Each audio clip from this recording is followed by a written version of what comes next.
Hey everyone, welcome back to another Magic Duels Origins video. I am Ixalan. We are going to battle with another Ravnica enemy guild color. Izzet blue-red? Is it blue-red? It is blue-red. Izzet, is it? I think? I don't know. It's the true magic and power. It's actually the guild. I think it's the only guild run by a dragon. I could be wrong. There might be a black-red that's run by a dragon. In Ravnica. I'm not the expert I wish I was on Ravnica, like theme and lore. But anyways, it's run by Izzet, the scholar. I would love to keep this hand, except we'll never cast Ember Hellion at this plan. So we're gonna mulligan because we get a free one. This is a little bit of a slower hand, but I'm kind of okay with it. We have, and if we draw an untapped land at all, we're actually curving perfectly. So we can cross our fingers on that. But even a turn 3 Perilous Mirror is not the end of the world. And if they're playing tap lands, who are we playing? Kronos, God of Time. It's a little scary. Not super happy about that. But we are running, except for like some of our big flyers, it's primarily artifact. Like, it's all built around artifacts. So we have Perilous Mirror, which will trade for Consul's Lieutenant, like, in a heartbeat. We have the Thopter Engineer, which is going to power up our things pretty nicely. Assuming we can top deck land at any time in the future, we'll be able to Thopter Engineer into Guardian Automaton, I think. Into Scrapyard Mongrel, maybe. That would be nice. I do want to play the Thopter Engineer before I play the other things, but it's not necessarily required. Ah, okay. This is the dilemma that we have developed now. It is gonna tap him. I hate flyers. I was like, we're just gonna be able to like block and be fine. No, it's gonna be great.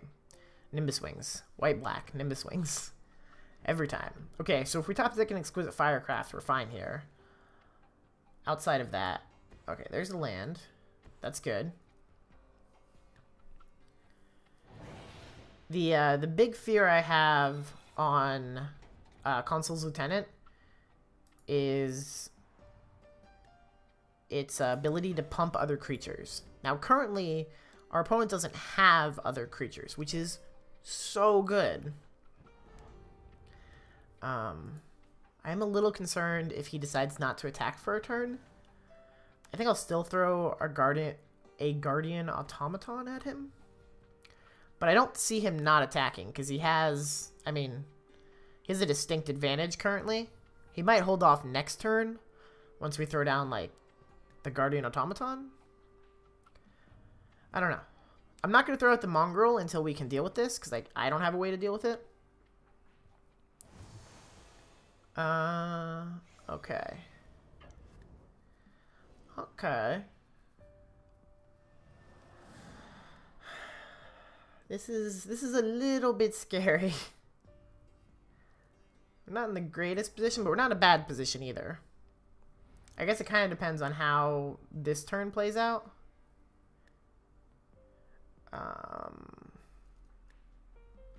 So thinking through this, I could attack now, offer a trade, and then play Scrapyard Mongrel. I think that's probably the better play.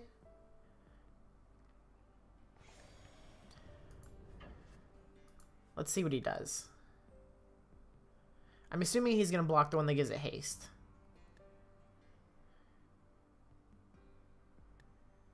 But he might not, and if he doesn't, that's fine. Okay, so now we go into Scrapyard Mongrel. And so he does have enough mana that he could tap it down and swing for 8, but then we're swinging back for a lot more. This feels like it's almost like a race where we have more stuff, but he has more efficient stuff. It's a little scary. He can only ever tap down, he can tap down both 2 creatures. Okay, that's a little fearsome. Because yeah, he can basically keep the sky free and just beat us for 4. And if he could give this guy, like, vigilance, we'd be dead. I do want to get another land. Another land would be good. Be most excellent. So the question here is, at what point do we stop attacking with our flyer? And I think it's at the point where we can crack this, because otherwise it's just not worth it. Divine Favor. Okay, so we're definitely throwing these two. Are you only attacking with that? I can't safely trade here.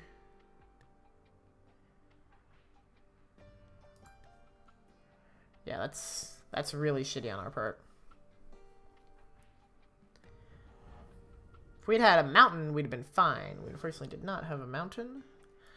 Oh yeah, it comes into play tapped. Okay. We can block. We can throw down another one of these and like gang block. I think that's the threat we have to put out. We have to be willing to throw two guys.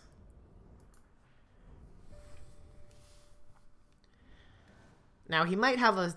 Oh, if he has another Nimbus Wings, I think we're dead. Actually, we are dead if he has Nimbus Wings. Because he can tap down our flyer and Nimbus Wings. But if he doesn't, he can tap down one blocker, maybe both. But it's not going to be the end of the world.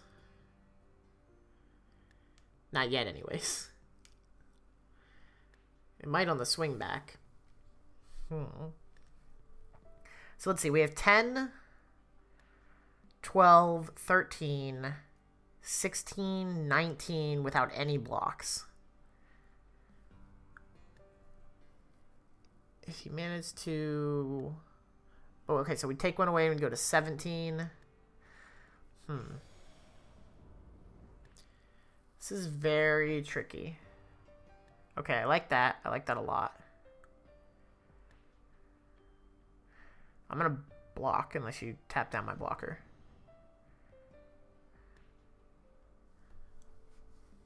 Oh no, he's having his effect trigger. Okay. This is... Yeah, okay, he is tapping down our blocker, right? No? So now I can block. And that saves us a turn, costs us a flyer. I mean, what are you gonna do? You can't win them all. Oh, right, makes that guy bigger. Gotcha, forgot about that. Consul's Lieutenant, huh? Oh, we're, like, super dead? Are we super dead? We may be super dead. Let's find out. No, we're not super dead yet. Kill this thing. Like, straight up kill it. Whew, okay. We're still in this. We still got this. You can tap both of these. We can still chump. Trade. Okay, so we have options. Now, if we swing out, let's see, that's 10. He's going to eat one of these. Well, we have trample, so we'd wipe the field. And if he doesn't block at all, we still don't have lethal, though. 10, 13, 14, 15. So we have to skip. Unfortunately. We could have tried attacking with everything, forcing him to block, because we had I guess technically we had lethal at this point. I wonder if he would have let that happen. That might have been the smarter play. It's one of those hindsight things. I'm always like, oh, you know, I got to do these things immediately. But sometimes you got to, especially in Magic, take a moment, like a good strategy, step back, think about what other avenues that you can use that particular, like, resource for. So if you have a resource and you're like, I can kill his 4/4 flyer, is that always the best option? Because it was sorcery speed, so I had to use it on my turn. But if I had turned everything sideways and he didn't block because it wasn't lethal, we would have won. Okay, so he is tapping things. He's tapping that. That was I mean, arguably a really good call on his part.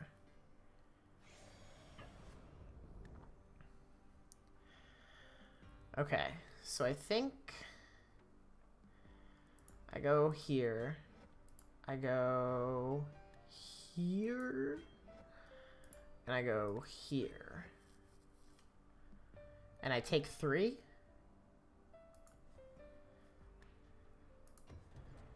And I'm gonna Titan Strike this one, or Titan Strength.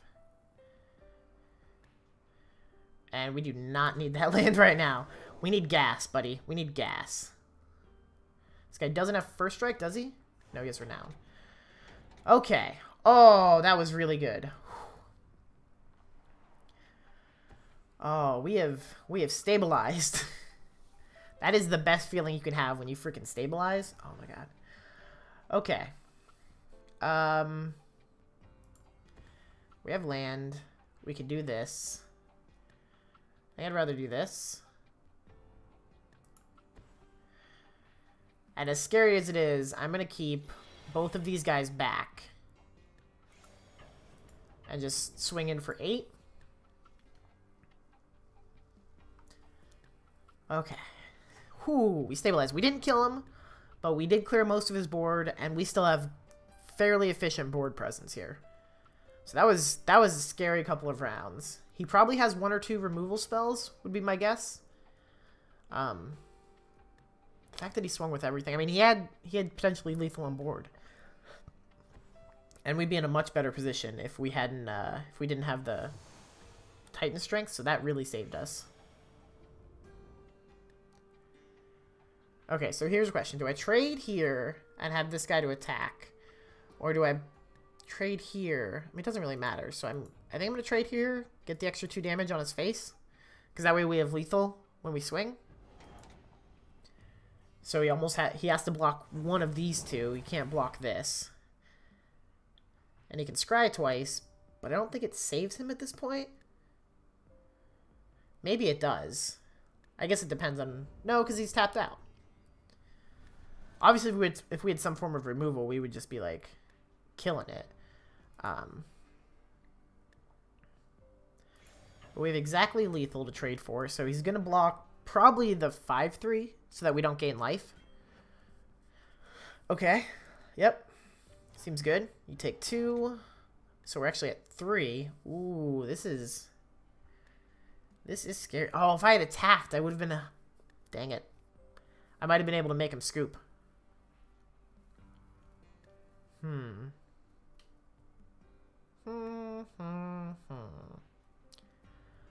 Interesting. So we got his scries done, but he has to scry before he sees our Perilous Mirror. Right? Perilous Mirror over soul. Like, this is, don't get me wrong, this is very, very good. But we don't have any non-creature spells. So I don't know that it actually does anything for us. We might just pass. I think we'll pass. This way we have mana up. We can threaten an Exquisite Firecraft, which I'm pretty sure the game only gave us 1, because it likes to only put 1 Exquisite Firecraft, even though it's like the strongest red spell in this freaking game right now. It's like, yeah, we'll just put 1. You don't need more than 1. It's whatever.